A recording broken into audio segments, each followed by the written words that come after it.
How to remove Facebook profile picture without deleting. Hello everybody, welcome back to the channel. Today I'll guide you on how you can remove your Facebook profile picture without actually deleting the picture.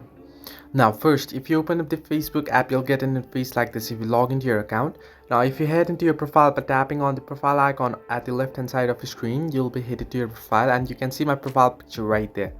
Now if you want to remove your profile picture without actually deleting the already existing picture here, the trick is first what you want to do is tap on the profile and then select profile picture. You can select or import anyone. Just select a random picture from your camera roll and then upload it and save it. Now, once you do this, here, now the trick is you can see the profile picture here has been changed. Now go ahead to your profile picture again and tap on three dots that you can find at the top right of your screen and then delete the photo. Now what this does is you can see my profile picture has been removed, but if I head into my photos right here and on albums on my profile pictures, my previous profile picture is still there.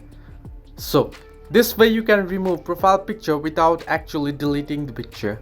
Hope this helped you. Do like and subscribe and do not forget to leave a comment down below if you have any further issues.